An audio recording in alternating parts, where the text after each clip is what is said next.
Dan pengeluaran yang saya keluarkan karena saya pakai obat-obat cukup mahal, kalau dikalkulasi ini nggak akan rugi karena apa?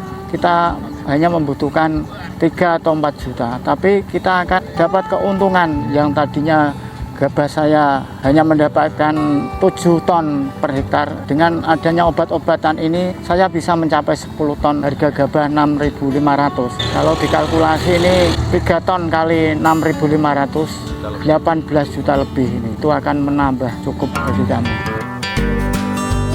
Halo Sobat Tani, dimanapun Anda berada, pada hari ini saya berada di lahan padi Desa Karangwage, Kecamatan Terangkil, Kabupaten Pati.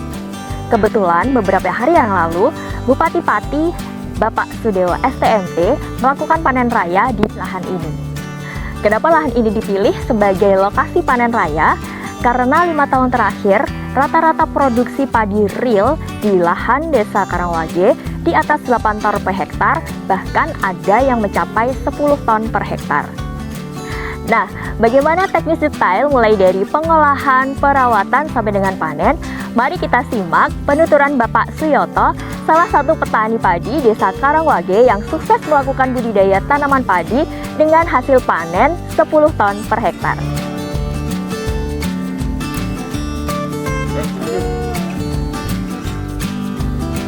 Assalamualaikum warahmatullahi wabarakatuh. Perkenalkan, saya nama Bapak Suyoto dari petani Desa Karangwage, Kecamatan Terangkil, Kabupaten Pati, yang mana pada hari Jumat kemarin panen raya kami dihadiri Bapak Bupati Pati, Bapak Sudewo. Hasil kami cukup memuaskan, untuk 1 hektar bisa mendapatkan 10 ton.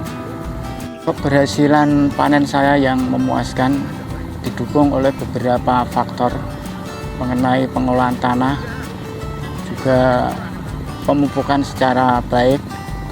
Yang selanjutnya untuk pengairan pun harus cukup. Yang ketiga didukung oleh Bapak PPL yang selalu mendampingi saya untuk mengenai pemberantasan hama atau yang lainnya.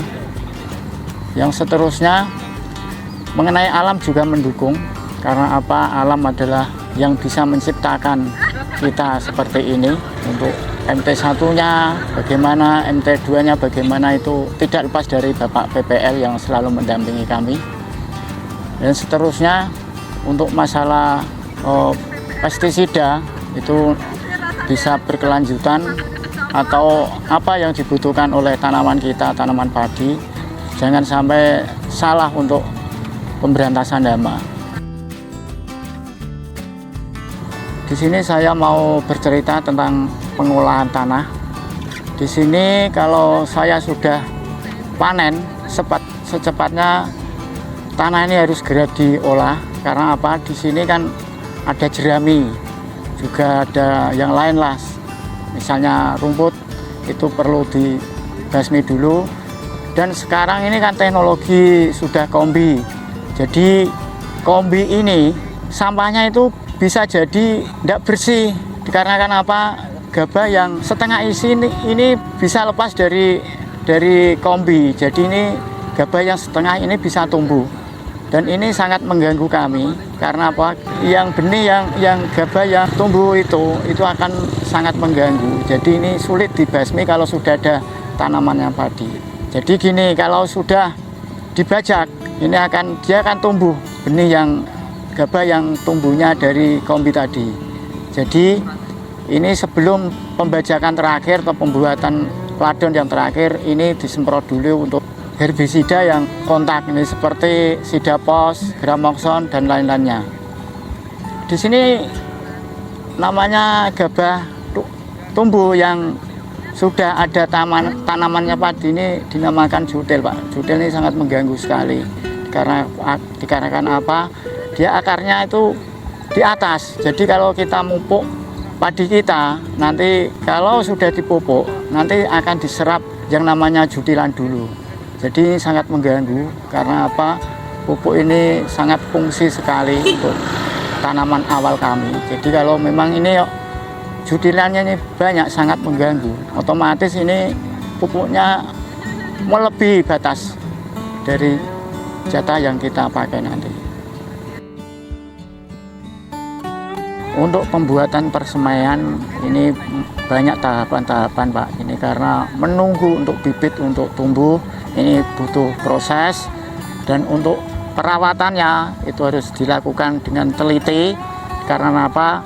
Kalau memang sudah tumbuh ini harus dirawat dan dipupuk dan diberi pestisida biar nanti tumbuhnya akan sehat. Dan untuk pemupukan kalau saya sendiri umur 5 hari harus sudah dipupuk. Dan memang kalau ada gejala, kendala hama, serangan hama ini harus cepat-cepat dikendalikan. Yang dibutuhkan apa? Kalau memang itu hamanya hama sundep harus secepatnya diberantas dengan pestisida yang maksimal. Karena apa? Nanti kalau bibit ini nanti terserang hama sampai tidak secepatnya diatasi, nanti akan menjadi gejolak yang begitu besar. Dan untuk selanjutnya Pak, ini kalau mau ditengkarkan ini harus disemprot dulu biar nanti kalau sudah ditengkar itu betul-betul sehat. Dan setelah tanam, untuk pemupukan kami untuk benih ini saya kasih pupuk berimbang Pak. 1 hektarnya itu saya kasih 10 kg bibit ini, dan itu pun sudah di situ sudah tertera itu NPK, itu kan sudah pupuk berimbang itu pemupukan saya. Kalau untuk pestisidanya, kalau itu berbahaya sekali untuk serangan sundep, itu saya kasih pestisida yang cukup ternama kalau di sini itu pakai Bel bisa, pakai Endur bisa, pakai Viago juga bisa. Kalau saya pakai 1 tangki, kalau persemen itu tidak terlalu tinggi volumenya, saya hanya kasih 10 mili itu untuk Bel atau untuk Endur. Kan kalau bibit kan umurnya masih pendek, masih kecil, jadi kalau diberi insektisida yang terlalu keras nanti akan berbahaya sekali. Ini saya tegaskan ya, ini untuk persemen bibit ini ya, kalau mau ditengkarkan ini memang harus betul-betul sehat. Karena kalau tidak sehat ini sangat berbahaya bagi kita. Karena apa? Bibit yang tidak sehat kalau ditengkarkan nanti akan tumbuhnya tidak akan bisa maksimal dan biayanya akan sangat menelan banyak sekali. Karena kenapa? Tanaman kita tidak sehat, perlu pupuk yang cukup, obat yang lebih. Nah, ini akan menambah biaya terlalu banyak. Untuk fase setelah tanam, di sini saya setelah tanam 1 hari setelah tanam ini saya kasih obat herbisida biar nanti calon tumbuh rumput ini nggak akan bisa tumbuh.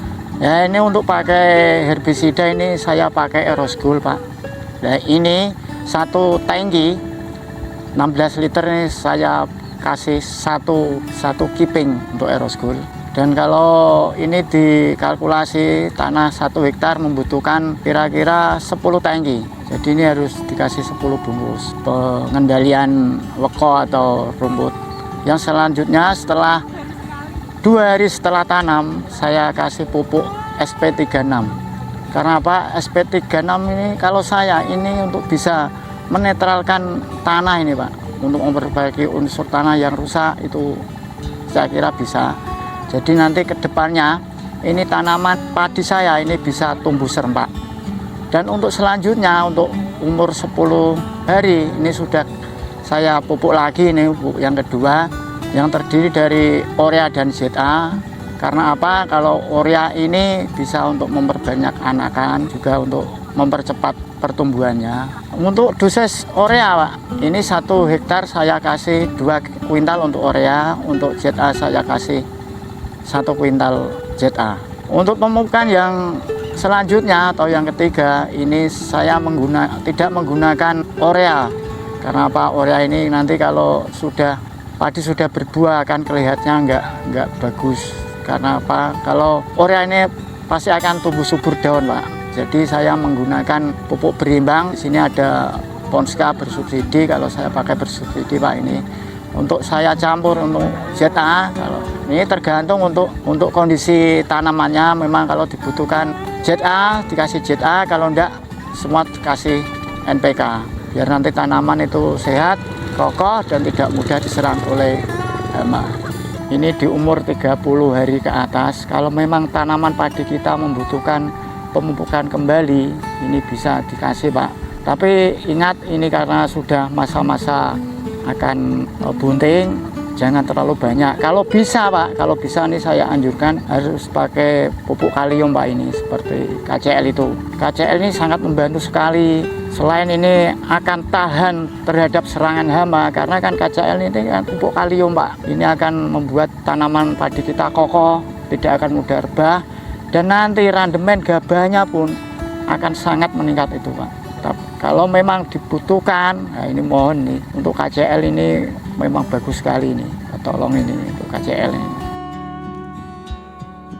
Nah ini untuk pengairan Pak.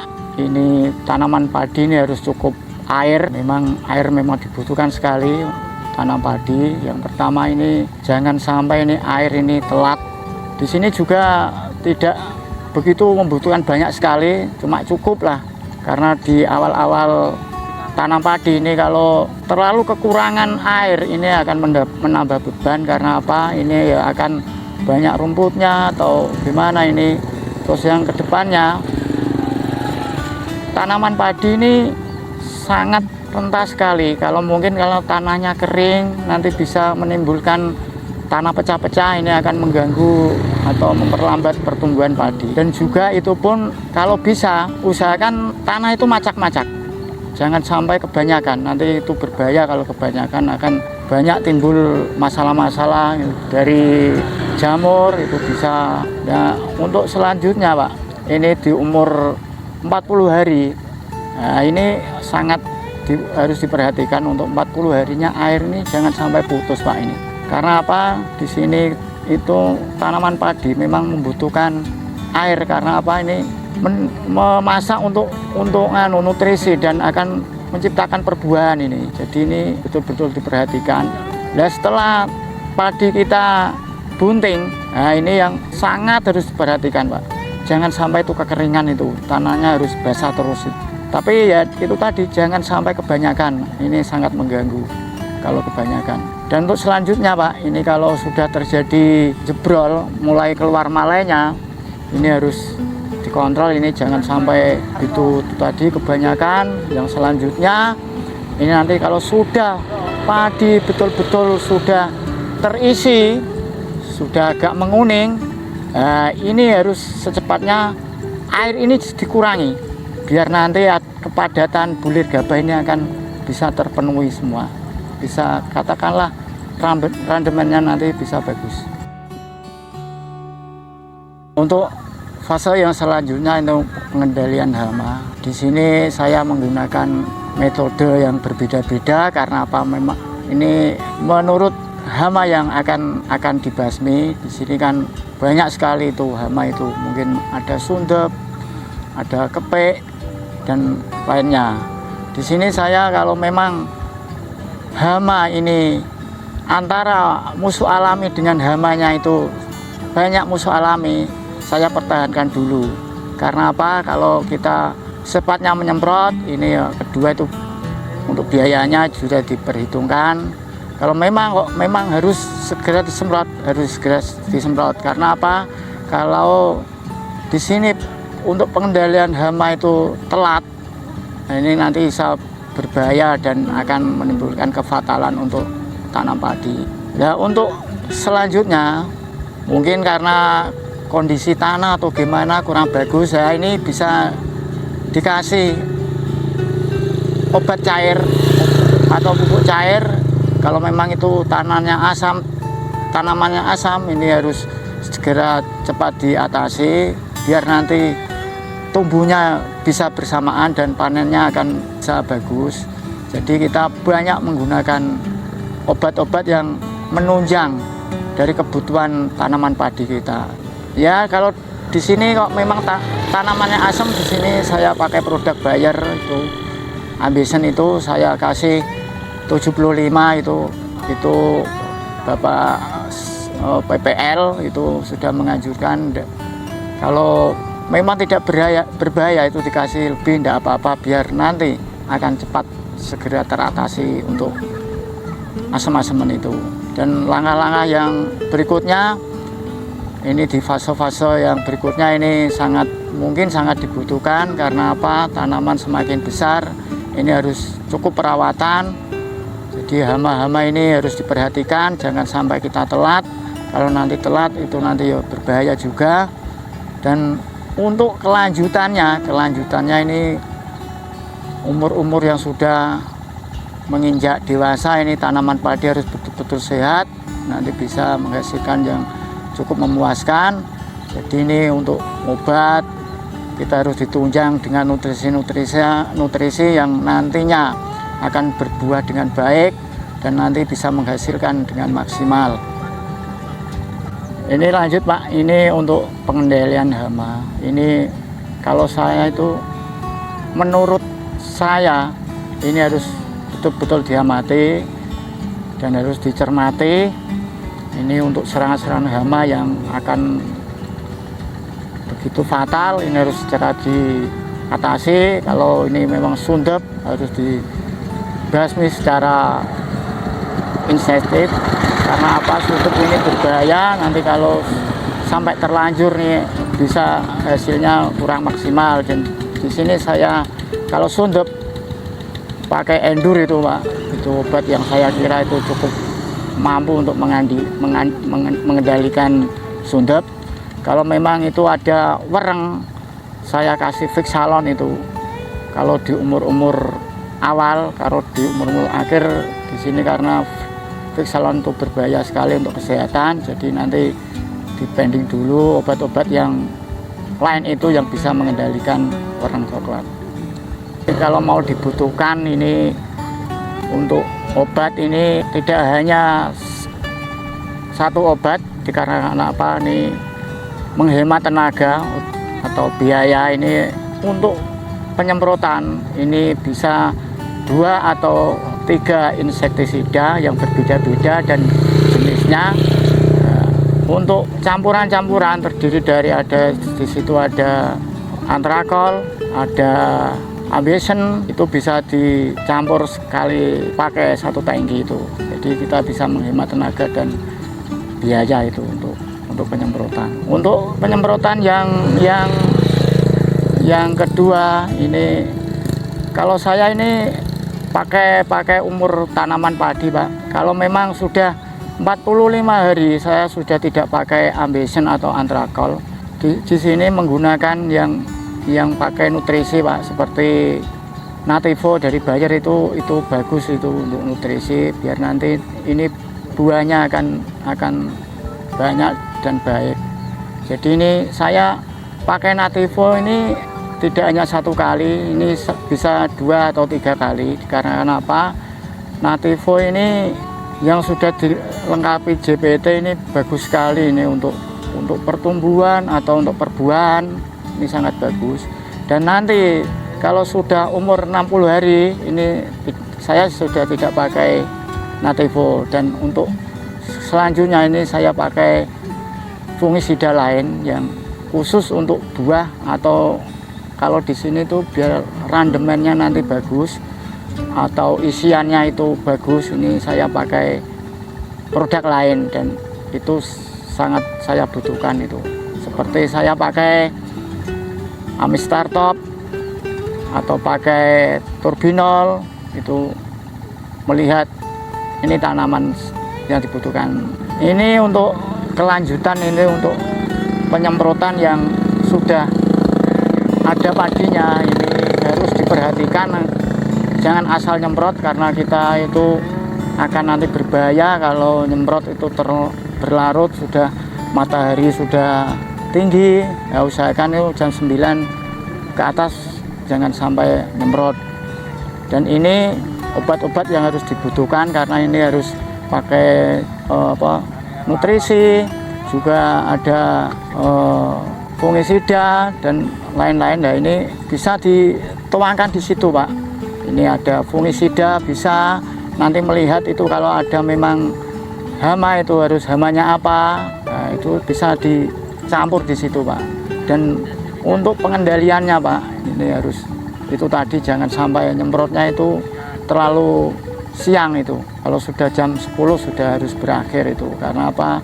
padi itu membutuhkan sinar matahari, dan waktu itu malai padi akan memasak, itu nanti kalau ada jenis obat yang panas itu akan nanti mengganggu, bisa terjadi itu akan kerusakan pada gabah kita itu.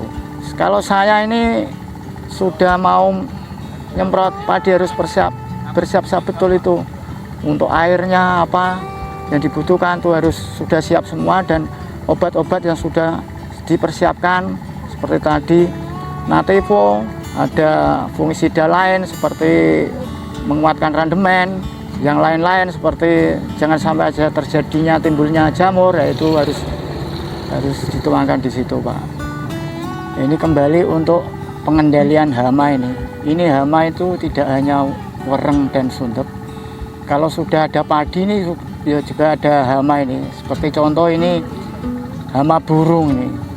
Burung ini harus dikendalikan, dan di sini juga ada hama tikus, harus cepatnya dikendalikan. Karena apa? Ini burung kalau dibiarkan, ini kalau memang musim burung ini bisa menghabiskan. Nah, kalau memang dibutuhkan jaring padi kita harus dijaring biar nanti aman. Kalau untuk tikusnya, kalau memang ada tikus, segera diambil tindakan, dibasmi atau dibakar atau digali itu sarangnya.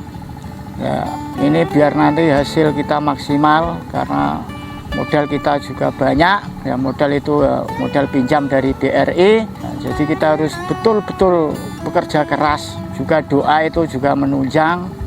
Karena apa? Tanpa ada doa mungkin usaha kita tidak akan terkabul. Jadi kita harus berdekat, berserah diri kepada yang kuasa, Allah Subhanahu wa taala. Nantinya bisa panen kita diridhoi oleh Allah Subhanahu wa taala. Amin. Nah, di sini kita itu bertani ya sambil berbisnis, Pak. Ini bisnis kita ya bertani. Ya. Tanah di sini, saya ini tidak kepemilikan, di sini sewa. Dan sewa di sini sangat mahal sekali per hektar. Di sini itu rata-rata di atas 42 juta per hektar. Jadi kita harus bekerja keras, dengan dana besar ini harus kita bekerja maksimal. Dan pengeluaran yang saya keluarkan karena saya pakai obat-obat cukup mahal, kalau dikalkulasi ini nggak akan rugi. Karena apa? Tambahan-tambahan obat-obat yang tadi mahal itu kalau dikalkulasi itu kita hanya membutuhkan 3 atau 4 juta, tapi kita akan dapat keuntungan. Yang tadinya gabah saya hanya mendapatkan 7 ton per hektar, dengan adanya obat-obatan ini saya bisa mencapai 10 ton per hektar. Dan untuk tambahan hasil kami tadi 3 ton ini, kalau dikalkulasi dengan harga gabah 6.500, 3 ton kali 6.500, 18 juta lebih ini. Dan itu akan menambah cukup bagi kami. Ini metode saya yang saya terapkan untuk mencapai hasil 10 ton per hektar. Bagian mana yang mau Bapak terapkan, melihat kondisi tanah Bapak, mana yang bisa Bapak pakai, bisa mendapatkan 10 ton lebih. Karena bertani harus diperjuangkan.